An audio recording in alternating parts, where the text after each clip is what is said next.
ஜோதிடம் என்னும் தெய்வக்கலை மூலமாக என்னை அங்கீகரித்து ஆதரிக்கும் அன்பு நேயர்களுக்கு இனிய வணக்கம்ங்க. மேஷ ராசிக்கு இந்த பதிவு மூலம் அப்படி என்னதான் சிறப்பா இருக்கு அப்படிங்கிறத பார்க்கறதுக்கு முன்னாடி எம்பெருமான் முருகப்பெருமானின் ஆசீர்வாதம் உங்களுக்கு முழுமையாக கிடைக்க நான் சொல்லும் மந்திரத்தை நீங்களும் 3 முறை சொல்லிக்கிட்டே உங்களால் முடிஞ்சதுன்னா கமெண்ட் பாக்ஸில் ஒரு முறை கமெண்ட் பண்ணுங்க. ஓம் முருகா போற்றி, ஓம் முருகா போற்றி, ஓம் முருகா போற்றி. என்னை படைத்து உன் மக்களுக்கு சேவை செய்ய அனுப்பிய கந்தா கடம்பா கதிர்வேலா என் ஜோதிடம் பழிக்க மனதார பாதம் தொட்டு வணங்குகிறேன். தினமும் உங்களுக்கு கிரகநிலை மாற்றத்தால் வரக்கூடிய சுப பலன்களை அறிய கட்டாயம் சப்ஸ்கிரைப் பண்ணி பெல் பட்டன் அப்புறம் ஆல்னு ஆப்ஷன் இருக்கும், அதையும் கொடுத்து வைங்க. ஒவ்வொரு பதிவும் உங்களைய வெற்றியடைய வைக்க வேண்டும் அப்படிங்கிற எண்ணத்தில் தாங்க போடுறோம். நம்ம இந்த வீடியோ பதிவில் எதை பற்றி பார்க்க போகிறோம் அப்படின்னா, அக்டோபர் மாதம் 20ஆம் தேதிக்கு பிறகு உங்கள் வாழ்க்கையில் நடக்கக்கூடிய மாற்றங்கள் என்ன, உங்களுக்கு பலன்கள் சாதகமாக அமையுமா, பாதகமாக அமைஞ்சால் அதை எப்படி நம்ம சாதகமாக மாற்றிக்க முடியும் அப்படிங்கிறத பற்றி தாங்க இந்த வீடியோ பதிவில் நம்ம தொடர்ந்து பார்க்க போகிறோம். ஓகேங்களா? மேஷ ராசிக்காரங்க போர் குணம் கொண்டவங்க. உங்ககிட்ட சண்டை போட்டு ஜெயிக்கிறது ரொம்ப ரொம்ப கஷ்டங்க. நல்லது கெட்டதை முழுசா தெரிஞ்சவங்க. செவ்வாய் பகவானை ராசி அதிபதியாக கொண்டவங்க. அஸ்வினி பரணி கார்த்திகை நட்சத்திரம் 1ஆம் பாதம் நட்சத்திரக்காரங்க. ரொம்ப ரொம்ப புத்திசாலிக்காரங்க. எல்லா இடங்கள்லையும் நேர்மையையும் உண்மையை மட்டுமே நம்பக்கூடியவங்க. உங்களுக்கு சொந்தமோ பந்தமோ அது தப்புனா அது தப்பு தான், வெட்டு 1 துண்டு 2ன்னு பேசக்கூடியவங்க. உங்களை ஒருத்தர் பஞ்சாயத்து கூட்டிட்டு போறார் அப்படின்னா நீங்க கூட்டிட்டு போற ஒரு பக்கமெல்லாம் சப்போர்ட் பண்ண மாட்டீங்க. எந்த தரப்புல நியாயம் இருக்குதோ அங்கதான் நீங்க சப்போர்ட் பண்ணுவீங்க. உண்மை நியாயத்துக்கு மட்டுமே என்னன்னைக்குமே கை கொடுப்பீங்க. உண்மைக்கு புறம்பா எந்த ஒரு விஷயத்தையுமே செய்ய மாட்டீங்க. இதனால தான் மேஷராசிக்காரங்களுக்கு நிறைய பிரச்சனைகளும் கஷ்டங்களும் தானாகவே வந்துட்டு இருக்கு. புதுமையான சிந்தனைகளுக்கு சொந்தக்காரங்க, பூ போல மனசுங்க. கோபத்தை மறைச்சிட்டு சிரிப்பை மட்டும் காட்டக்கூடியவங்க. எடுத்த காரியத்தை எப்படியாவது முடிச்சிடணும் அப்படிங்கிறதுக்காக கஷ்டப்பட்டு போராடக்கூடியவங்க. தங்களுடைய கஷ்டத்தையும் கண்ணீரையும் கடுகு அளவு கூட மற்றவங்களுக்கு தெரியாம பார்த்துப்பாங்க.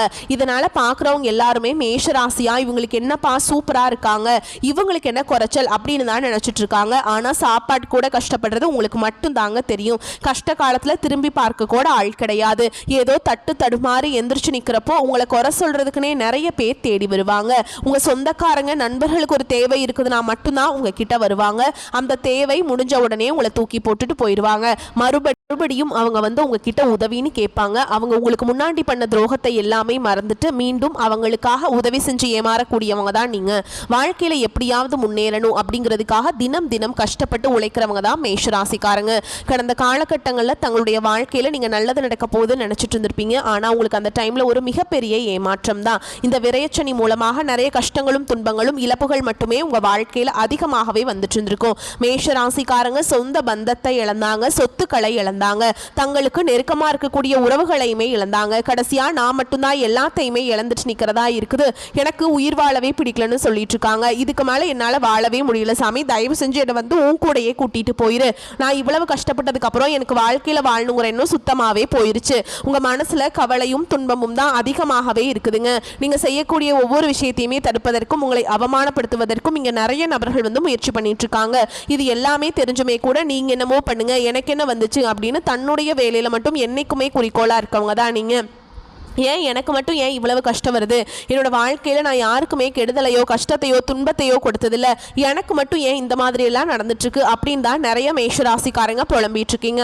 உங்களுக்கு பிரச்சனைங்கிறது வரும், அது கொஞ்ச நாள் இருக்கும், அதுக்கப்புறம் இந்த பிரச்சனை போயிடும். இந்த மாதிரி பிரச்சனை வரும் போகும் அப்படிங்கிற நிலைமையில் தான் முக்காவாசி மேஷராசிக்காரங்க வாழ்ந்துட்டு இருக்கீங்க. நீங்கள் என்னதான் பிரச்சனையை தவிர்த்தாலும் ஏதாவது ஒரு சூழலில் உங்களை நோக்கி பிரச்சனையும் கஷ்டமும் வந்துக்கிட்டு தாங்க இருக்கு. ஆனால் இனி வரக்கூடிய நாட்களில் உங்களுக்கு இன்பத்தையும் மகிழ்ச்சியையும் தரக்கூடிய ஒரு காலகட்டமாக அமைஞ்சிருக்குது. இது நாள் வரைக்கும் நடந்த கெட்ட விஷயத்தை எல்லாமே விட்டுருங்க. இனி வரக்கூடிய நாட்கள்ல உங்களுக்கு எப்படிப்பட்ட நன்மைகள் நடக்க போகுது அப்படிங்கறத நம்ம தொடர்ந்து பார்க்க போறோம். இந்த 2025ல 9 மாதங்கள் அப்படிங்கிறது முழுவதுமாக நிவர்த்தி ஆயிடுச்சு. இந்த 9 மாதங்கள்ல சொல்லக்கூடிய அளவுக்கு பாத்தீங்கன்னா மேஷராசிக்காரங்க வாழ்க்கையில எந்த ஒரு நல்லதுமே நடக்கல. இனி வரக்கூடிய நாட்களையாவது எங்களுக்கு நல்லது நடக்குமா சாமி அப்படின்னு தான் நிறைய நபர்கள் சொல்லிட்டு இருக்கீங்க. இப்ப பாத்தீங்கன்னா உங்களுக்கு ஏழரை சனியானது இந்த மார்ச் மாதம் முதலே ஸ்டார்ட் ஆகி நடந்துட்டு இருக்குது. இந்த ஏழரை சனி மூலமாக நிறைய கஷ்ட துன்பங்கள் இந்த 4-5 மாதங்களாவே பாத்தீங்கன்னா மேஷராசிக்காரங்க பெரும்பாலும் சந்திச்சிருப்பீங்க. ஆனா இனி வரக்கூடிய கடைசி இந்த 2025ல கடைசி 3 மாதங்களும் 2026ல முதல் 3 மாதங்களை பொறுத்த வரைக்கும் பாத்தீங்கன்னா உங்களுக்கு இந்த 6 மாதங்கள்ல உங்களுக்கு சனியுடைய வக்ர பயிற்சியும் குருவுடைய வக்ர பயிற்சியும் சுக்கிர பயிற்சியும் சூரிய பயிற்சியும் இந்த 4 கிரகங்களுடைய பயிற்சிகள் உங்களுக்கு முழுமையாக கிடைக்க போகுதுங்க. இந்த 4 கிரகமுமே பார்த்தீங்கன்னா உங்களுக்கு ராஜ கிரகம் என்று சொல்லக்கூடிய ஒரு அமைப்பை பெற்றுள்ளது. இதன் மூலமாக நல்ல ஒரு தொழில் முன்னேற்றம், நல்ல ஒரு வாழ்க்கை முறையும் கண்டிப்பாக வரக்கூடிய நாட்களில் மேஷராசிக்காரங்களுக்கு கிடைக்க போகுது. உங்களுக்கு என்னதான் 7 சனியோட தாக்கம் இருந்தாலுமே கூட இத்தனை நாட்களாக மைனஸாக செயல்பட்டு கொண்டிருந்த சனி பகவான் இனி வரக்கூடிய ஒரு 6 மாத காலகட்டங்களுக்கு சனி பகவான் வக்ர நிவர்த்தி அடைகிறதுனால உங்களுக்கு முழுவதுமாக பிளஸ்ஸாக மட்டுமே செயல்பட போறார். சனி பகவான் இந்த இடைப்பற்ற 6 மாதங்களை பொறுத்த வரைக்கும் உங்களுக்கு 7 சனியோட தாக்கம் அப்படிங்கிறது முழுவதுமாகவே குறைஞ்சு போயிடும். அது மட்டும் இல்லாம உங்களுக்கு குரு பகவான் வக்ர நிவர்த்தி ஆகிறதுனால பொருளாதாரத்துல நல்ல ஒரு சப்போர்ட்டும் நல்ல ஒரு கூடுதல் முன்னேற்றமும் கண்டிப்பா வரக்கூடிய நாட்கள்ல மேஷராசிக்காரங்களுக்கு ஏற்பட போகுது. கடந்த காலகட்டங்களில் நல்ல ஒரு வேலைங்கிறது கிடைச்சிருக்காது. ஏதோ ஒரு கிடைக்கிற வேலைக்கு ஒரு 10,000 சம்பளத்துக்கோ 15,000 சம்பளத்துக்கோ பிடிக்காத ஒரு வேலையை குடும்ப கஷ்டத்துக்காக வேற வழியே இல்லாம செஞ்சுட்டு இருந்திருப்பீங்க. ஆனா இனி வரக்கூடிய நாட்கள்ல நீங்க படிச்ச படிப்புக்கு ஏற்ற மாதிரியும் உங்களுக்கு பிடிச்ச மாதிரியும் நீங்க ஆசைப்பட்ட மாதிரியும் நீங்க ஒரு அரசாங்க வேலைக்கு ட்ரை பண்ணாலும் சரி, ஒரு ஐடி ஜாபோ, பிரைவேட் ஜாபோ, பேங்க் ஜாபோ, நீங்க எங்க வேலைக்கு ட்ரை பண்ணாலும் அந்த ஜாப் அப்படிங்கிறது உங்களுக்கு நிச்சயமா கிடைக்க போகுதுங்க. கோர்ட்டு கேஸ்ன்னு ரொம்ப நாட்களா அலைஞ்சிட்டு இருக்க நபர்களுக்கு விரைவில் உங்களுக்கு சாதகமாகவே தீர்ப்பு வரும். சொத்து பிரச்சனையும் உங்களுக்கு சாதகமாகவே முடியும். சனி பகவானுடைய பார்வை உங்களுக்கு நேரடியாகவே இருக்குது. இதன் மூலம் வருமானம் அப்படிங்கிறது பல வழிகளில் வரும். தொழிலில் லாபம் சற்று அதிகமாகவே கிடைக்குங்க. அரசியல்வாதிகளை பொறுத்த வரைக்கும் புதிய பொறுப்புகள், புதிய பதவிகள் எல்லாமே தானாகவே உங்களை வந்து சேரும். ராகு கேதுவால உங்களுடைய செல்வாக்கு உயரும், உடல் ஆரோக்கியம் மேம்படும், சங்கடங்கள் நீங்கும். மறைமுகமாக உங்க தொழில் வாழ்க்கையிலும் சரி, இல்லற வாழ்க்கையிலும் சரி நிறைய நபர்கள் வந்து தொல்லை கொடுத்திருப்பாங்க. இனி அவங்களுடைய தொந்தரவுங்கிறது முழுவதுமாக இருக்காது. கடந்த காலகட்டங்களில் நீங்களும் ஒரு கம்பெனியில இரவு பகல் பார்க்காம உழைச்சிட்டு இருந்திருப்பீங்க. உங்களுடைய சொந்த கம்பெனியா நினைச்சு வேலை செஞ்சிருப்பீங்க. ஆனா உங்களுக்கு இது நாள் வரைக்கும் சரியான ஒரு அங்கீகாரம் அப்படிங்கிறது கிடைச்சிருக்காது. உங்களுக்கு அப்புறமோ இல்ல உங்களுக்கு முன்னாடியே கூட வேலைக்கு போயிருப்பாங்க, இல்ல உங்க கூடயே கூட வேலைக்கு போயிருப்பாங்க. அவங்களுக்கு நிறைய சலுகைகள் எல்லாமே கிடைச்சிருக்கும். ஆனா நீங்க எப்படி வேலைக்கு போய் சேர்ந்தீங்களோ அதே மாதிரி தான் இன்னைக்கு வரைக்குமே வேலை செஞ்சுட்டு இருந்திருப்பீங்க. இனி வரக்கூடிய நாட்கள்ல உங்களுக்கு பாத்தீங்கன்னா சம்பள உயர்வு, பதவி உயர்வு, உங்களுக்கு மேல இருக்கக்கூடிய அதிகாரிகளுடைய ஆதரவு முதற்கொண்டு உங்களுக்கு கிடைக்க போகுதுங்க. இனி உங்க வார்த்தைக்கு மதிப்பு மரியாதை கிடைக்கும். அந்தஸ்துல நீங்க எதிர்பார்த்த உயர்வுக்கு போக போறீங்க. இனி நினைச்சது எல்லாமே நடக்கும். தொழில் வியாபார தடைகள் அனைத்தும் விலகும், லாபம் அதிகமாக கிடைக்கும், முன்னேற்றம் உண்டாகும். வரவேண்டிய பணம் விரைவில் கைக்கு வந்து சேரும். குடும்பத்தில் நெருக்கடிகள் விலகும், செல்வாக்கு அந்தஸ்து உயரும், வெளிநாட்டு முயற்சிகள் வெற்றியை தரும், தெய்வ சிந்தனை அதிகமாகும், பெரியோருடைய உதவிகள் கிடைக்கும், உறவுகளில் இருந்த சண்டை சச்சரவு முழுவதுமாகவே விலகும், புதிய நண்பர்கள் உங்களுக்கு உதவி செய்வாங்க, தொழிலில் ஏற்பட்ட நெருக்கடிகள் நீங்கும், முடங்கி கிடந்த நிறுவனங்கள் மீண்டும் இயங்கும், வியாபாரத்தில் எதிர்பார்த்த லாபம் கிடைக்கும், புதிய தொழில் தொடங்கக்கூடிய முயற்சிகள் கண்டிப்பாக உங்களுக்கு வெற்றியை தரும். கடந்த காலகட்டங்களில் திருமண நிலை அப்படிங்கிறது மேஷராசிக்காரங்களுக்கு நிறைய பிரச்சனையும் சிக்கலையுமே பெரும்பாலும் சந்திச்சுட்டு இருந்திருப்பீங்க. இதில் குறிப்பாக பார்த்தீங்கன்னா பெண்களுக்கு ஏதாவது ஒரு வகையில் எளிமையாக திருமணம் அப்படிங்கிறது அடைஞ்சிருது. ஆனால் ஆண்கள் தான் ரொம்ப ரொம்ப பாவம். ஏன்னா வயது பார்த்தீங்கன்னா 30, 33, 35, 38 வயது வரைக்குமே நிறைய ஆண்கள் வந்து திருமண நிலை அடையாமல் கஷ்டப்பட்டு இருக்கீங்க. கண்டிப்பாக வரக்கூடிய நாட்களில் நீங்கள் எதிர்பார்த்த மாதிரியே நல்ல ஒரு வரன் அப்படிங்கிறது விரைவில் உங்களுக்கு அமைய போகுதுங்க. வாழ்க்கை துணையை இழந்த மேஷராசி ஆண்களோ பெண்களோ அடுத்து வந்து 2வது திருமணம், அதாவது மறுமணம் பண்ணலாமா, செகண்ட் மேரேஜ் பண்ணலாமா வேண்டாமா அப்படிங்கிற ஒரு மிகப்பெரிய குழப்பத்தில் இருப்பீங்க. அப்படி 2வது திருமணம் பண்ணும்போது சொந்தக்காரங்க தப்பா பேசிடுவாங்களா, அவங்க என்ன நினைப்பாங்க, இவங்க என்ன நினைப்பாங்க அப்படின்ட்டு நிறைய நபர்கள் வந்து இதற்காகவே 2வது திருமணத்தை பற்றி யோசிக்காமல் இருக்கீங்க. இப்போ இருக்கக்கூடிய பொருளாதார சூழலும் இப்போ இருக்கக்கூடிய காலகட்டத்தையும் வச்சு பார்க்கும்போது சிங்கிள் பேரண்டால இந்த சொசைட்டியில் சர்வே பண்ணுறது ரொம்ப ரொம்ப கஷ்டங்க. நீங்கள் எதிர்பார்த்த மாதிரியே நல்ல ஒரு மறுவாழ்க்கை அப்படிங்கிறது விரைவில் உங்களுக்கு அமையும். குழந்தை பாக்கியத்துக்காக எங்கள் மேஷராசினியர்கள் பார்த்தீங்கன்னா எங்களுக்கு மேரேஜ் ஆகி 3 வருஷம் ஆகுது சாமி, 5 வருஷம் ஆகுது, 8 வருஷம் ஆகுது, நாங்களும் போகாத ஹாஸ்பிட்டல் இல்லை, பார்க்காத ட்ரீட்மெண்ட் இல்லை, வாரத்தில் 3 நாள் முருகர் கோவிலுக்கு போய் வழிபாடு செஞ்சுட்டு வந்துட்டு இருக்கோம், எங்களுக்கு குழந்தை பாக்கியமே இல்லை சாமி அப்படின்னு தான் நிறைய நபர்கள் சொல்லிட்டு இருக்கீங்க. உங்களுக்கு இந்த வருட கிரகங்களுடைய மாற்றங்கள் வரக்கூடிய நாட்களில் இருக்கிறதுனால உடல் சார்ந்த பிரச்சனைகள் அனைத்தும் வரக்கூடிய நாட்களில் முழுவதுமாகவே நிவர்த்தியாகி நிச்சயமா உங்களுக்கு குழந்தை பாக்கியம் அப்படிங்கிறது விரைவில் உண்டாகும். பிரிந்திருக்கக்கூடிய கணவன் மனைவி எல்லாமே பார்த்தீங்கன்னா டிவோர்ஸ்க்காக அப்ளை பண்ணி வெயிட் பண்ணிட்டு இருப்பீங்க, இல்லை சண்டை சச்சரவு போட்டு பிரிஞ்சு போய் வாழ்ந்துட்டுருப்பீங்க. நீங்கள் மீண்டும் ஒரு முறை நேரில் சந்தித்து பேசக்கூடிய வாய்ப்பு கிடைக்கும் பட்சத்தில் மீண்டும் இருவரும் ஒன்றாக இணைந்து வாழ்வீங்க.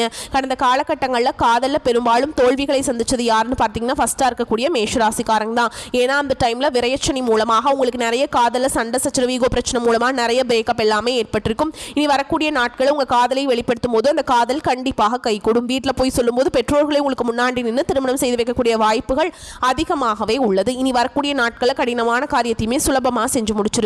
உங்க எளிமையான பேச்சு திறமையால நீங்க அனைவரையுமே கவர்ந்திருப்பீங்க. சமூகத்தில் உங்க பெயருக்கும் புகழுக்கும் படிப்படியாக முன்னேற்றம் வரப்போகுது. சிலருக்கு படிப்பதற்காகவும் வேலை விஷயமாகவும் தொழில் விஷயமாகவும் வெளியூர் வெளிநாடு போகக்கூடிய வாய்ப்புகள் எல்லாமே கிடைக்க போகுது. உங்க குடும்பத்தில் கடந்த காலகட்டங்களில் எந்த ஒரு சுப நிகழ்ச்சியுமே நடந்திருக்காது. இதை நினைச்சு வீட்டில் இருக்கக்கூடிய பெரியவங்க எல்லாமே ரொம்பவே வருத்தப்பட்டு இருந்திருப்பாங்க. ஏன்னா இனி வரக்கூடிய நாட்கள் உங்கள் குடும்பத்தில் திருமணம், சீமந்தம், புதிதாக வீடு கட்ட ஆரம்பிப்பீங்க, கிரகப்பிரவேசம் போன்ற சுப நிகழ்ச்சிகள் எல்லாமே நடக்க போகுது. மேஷராசியை பொறுத்த வரைக்கும் நீங்கள் ஆண்களோ பெண்களோ அரசு வேலையோ தனியார் வேலையோ கூலி வேலையோ நீங்கள் எதிர்பாராத வருமானம் அப்படிங்கிறது உங்களுக்கு இரட்டிப்பு மடங்காக கிடைக்க போகுதுங்க. சேமிப்பு அப்படிங்கிறது பல மடங்காக உயரப்போகுது. இதன் மூலமாக கடந்த காலகட்டங்களில் ஏற்பட்ட கடன் பிரச்சனைகள் அனைத்தும் வரக்கூடிய நாட்களில் முழுவதுமாக நிவர்த்தியாக போகுது. நீங்கள் போய் ஒரு மேஷராசிக்காரங்களை பார்த்து கேட்டிங்க அப்படின்னா எனக்கு 3 லட்சம் இருக்குதுங்க, 5 லட்சம் இருக்குதுங்க, 10 லட்சம் இருக்குதுங்க, பிஸ்னஸ் லாஸுங்க அப்படின்னு தான் சொல்லுவாங்க. கடந்த காலகட்டங்களில் மிகவும் மோசமான பொருளாதார நிலையில் இருந்தவங்க தான் நீங்க. இனி வரக்கூடிய நாட்களில் ஒரு பைசா கடன் இல்லாமல் அனைத்து விதமான கடன்களையுமே கட்டி முடிக்கக்கூடிய அளவுக்கு நல்ல ஒரு பொருளாதார முன்னேற்றம் அப்படிங்கிறது நிச்சயமாக உங்கள் வாழ்க்கையில் ஏற்பட போகுது. இனி உங்களுடைய வளர்ச்சி அப்படிங்கிறது யாருமே எதிர்பார்க்காத அளவுக்கு ஒரு மிகப்பெரிய ஒரு அசுர வளர்ச்சியாக இருக்க போகுது. உங்களுடைய சொந்தக்காரங்க, உங்களுடைய நண்பர்கள், உங்களுடைய குடும்ப உறவுகளுமே உங்களுக்கு எதிரிகளாகவும் துரோகிகளாகவும் மாறக்கூடிய வாய்ப்புகள் அதிகமாகவே உள்ளது. இவர்கள் மூலமாக ஏதாவது ஒரு நபர் மூலமாக உங்களுக்கு பிரச்சனையும் சிக்கலையும் வந்துட்டே தாங்க இருக்கும். முடிஞ்ச அளவுக்கு அந்த நபர்கள் யார் என்று கண்டுபிடித்து உடனடியாக அவர்களை விட்டு கொஞ்ச நாட்கள் மட்டும் விலகி இருந்தால் மேஷராசிக்காரங்களுக்கு எந்த ஒரு பாதிப்பும் ஏற்படாதுங்க. அதிகமாக உழைக்க வேண்டிய காலகட்டம். ராசி அதிபதி செவ்வாய் 3, 6ஆம் அதிபதி புதனுடன் இணைந்து ராசியை பார்க்குறாருங்க. தீபாவளிக்கு தேவையான ஆடை ஆபரணங்கள் சேகரிக்கும் முயற்சியில் ஈடுபடுவீங்க. சிலருக்கு வீடு மாற்றம், வேலை மாற்றம் நடக்கலாம். சிறு சிறு உடல்நல மனநல பாதிப்புகள் வரலாம். கடன் வாங்குவது, ஜாமீன் போடுவதை தவிர்க்கவும். புதிய தொழில் வாய்ப்புகள் தேடி வந்தாலும் சிந்தித்து முடிவு செய்ய வேண்டும். பங்குச்சந்தை ஆதாயம் குறையும். குரு பகவான் அதிசாரமாக கடக ராசிக்குள்ள நுழையிறாருங்க. வீடு வாங்குறது, வீடு கட்டுறது சம்பந்தமான முயற்சிகளில் எடுப்பீங்க. உத்தியோகத்தில் தனித்தன்மையுடன் விழிப்புணர்வுடன் செயல்பட வேண்டிய காலகட்டம். சனியின் வக்ர நிவர்த்திக்கு பிறகு திருமணம் நடைபெறக்கூடிய சாத்தியக்கூறுகள் உள்ளது.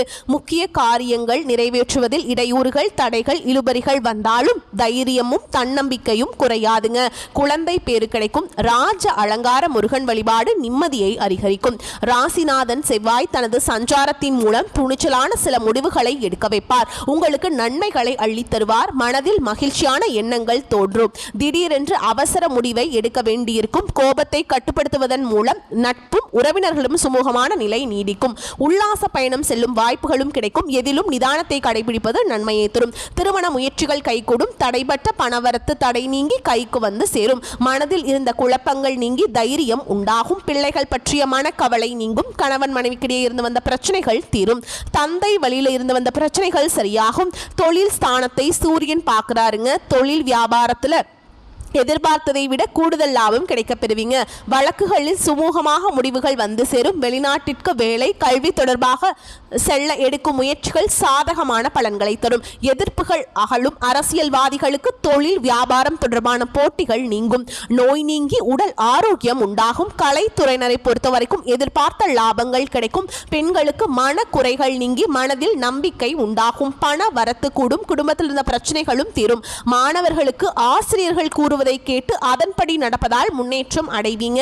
மேலும் உங்களை பொறுத்த வரைக்கும் நட்சத்திர பலன்களை பார்க்கலாங்க. அந்த வகையில் மேஷராசியில் இருக்கக்கூடிய அஸ்வினி நட்சத்திரம் உங்களை பொறுத்த வரைக்கும் இந்த காலகட்டத்தில் பண வரத்து இருக்கும். எடுத்த முடிவை செயல்படுத்தும் முன் ஒரு முறைக்கு இருமுறை ஆலோசிப்பது நல்லது. எந்த ஒரு காரியத்திலுமே அவசர முடிவு எடுக்க தூண்டும். வீண் வாக்குவாதங்களால் பகையை வளர்த்து கொள்ளாமல் இருப்பது நல்லதுங்க. அடுத்ததா பரணி நட்சத்திரம் உங்களை பொறுத்த வரைக்கும் வீண் அலைச்சல்களுக்கு பிறகே எந்த ஒரு காரியமும் நடந்து முடியும். வியாபாரம் தொடர்பாக அலைய வேண்டி இருக்கும். வரவேண்டிய பாக்கிகள் தாமதமாக வந்து சேரும். உத்தியோகத்தில் இருப்பவர்கள் மேல் அதிகாரிகள் சொல்லிய ஒரு வேலையை முடிக்க அலைந்து திரிய வேண்டியிருக்கும். சக பணியாளர்களிடம் வீண் பேச்சுக்களை தவிர்ப்பது நல்லதுங்க. அடுத்ததா கார்த்திகை நட்சத்திரம் 1ஆம் பாதம் உங்களை பொறுத்த வரைக்கும் குடும்பத்தில் விருந்தினர் வருகையால் திடீர் செலவுகள் ஏற்படலாம். சுப நிகழ்ச்சிகளில் கலந்து கொள்ள குடும்பத்தினருடன் வெளியிடங்களுக்கு செல்ல வேண்டி இருக்கலாம். வெளிவட்டார பழக்க வழக்கங்களை குறைத்துக் கொள்வது நல்லதுங்க. கணவன் மனைவிக்கிடையே பழைய விஷயமும் ஒன்றால் வாக்குவாதம் ஏற்பட்டு சரியாகும். மேலும் உங்களை பொறுத்த வரைக்கும் பரிகாரம் அப்படின்னு பார்த்தோம்னா துர்க்கை அம்மனுக்கு ராகு கால வேளையில எலுமிச்சம்பழத்தில் தீபம் ஏற்றி வழிபாடு செஞ்சுட்டு வந்தீங்க அப்படின்னா நன்மைகள் உண்டாகும். வரக்கூடிய வாய்ப்புகளை மட்டும் கரெக்டா பயன்படுத்திக்கோங்க. வாய்ப்புகளை தவற விட்டுறாதீங்க. இந்த வீடியோ பதிவு உங்களுக்கு பிடிச்சிருந்ததுன்னா வீடியோக்கு ஒரு லைக் பண்ணுங்க. நம்ம சேனலை சப்ஸ்கிரைப் பண்ணிக்கோங்க. மேலும் பிடிச்சிருந்தா ஃப்ரெண்ட்ஸ் அண்ட் ஃபேமிலிக்கு ஷேர் பண்ணுங்க. வாழ்த்துக்கள். நன்றி, வணக்கம். வாழ்க வளமோடு நலமோடு.